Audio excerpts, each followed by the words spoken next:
இருக்கின்றது.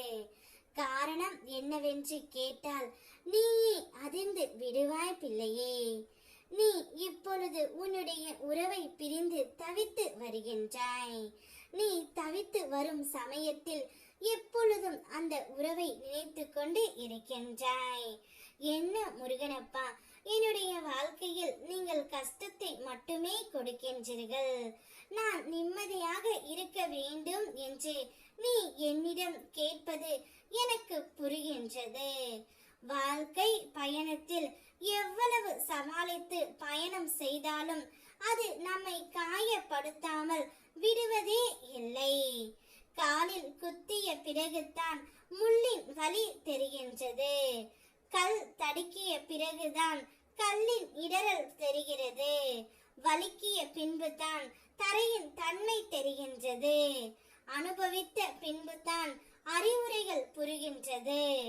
அதேபோல் உன் துணை உன்னை பிரிந்த பிறகுதான் உன்னுடைய அருமை புரிகின்றது தங்கமே.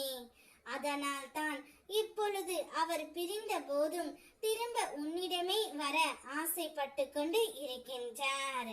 வாழ்க்கையில் நீ அடைந்த அனுபவங்கள் உன்னை சிதைப்பதற்கு அல்ல தங்கமே, செதுக்குவதற்கு என்பதை புரிந்து கொள். வாழ்வில் எந்த கவலையும் கடந்து போகும் என்ற தெளிவு இருந்தால் உற்சாகம் பிறக்கும். பயமற்ற வாழ்க்கை பயணம் தொடரும். மண்ணுக்குள் புதைந்து இருக்கும் விதையானது எந்த பழங்களையும் ருசிக்க முடிவது இல்லை, எந்த பலனையும் எதிர்பார்ப்பதும் இல்லை. தான் மறைந்து இருந்தாலும் பிறருக்கு பலன் கொடுக்கின்றது. அதே போல் என்னுடைய குழந்தையும் இருக்க வேண்டும். நீ யாருக்கும் எதையும் செய்யவில்லை, எந்த துரோகத்தையும் நீ செய்யவில்லை என்பது எனக்கு தெரியும் தங்கமே. ஆனால் கவலை இல்லாமல் நிம்மதியாக இரு. அனைத்தையும் முருகனப்பா காலடியில் போட்டுவிடு. இப்பொழுது உன் உறவு உன்னை தேடி வந்து கொண்டு இருக்கின்றது. அவரை முழுமையாக ஏற்றுக்கொள். அவருடைய பாசத்தை புரிந்து கொண்டு தான் உன்னை தேடி அவர் வருகின்றார். என்னை முழுவதுமாக நம்பிய உனக்கு நான் உன்னோடு சுற்றியே இருக்கிறேன் என்பதை நொடிக்கு நொடி நிரூபிப்பேன். உன்னுடைய வாழ்க்கையில் இனி மங்களகரமாகவும் சிறப்பாகவும் இருக்க போகின்றது.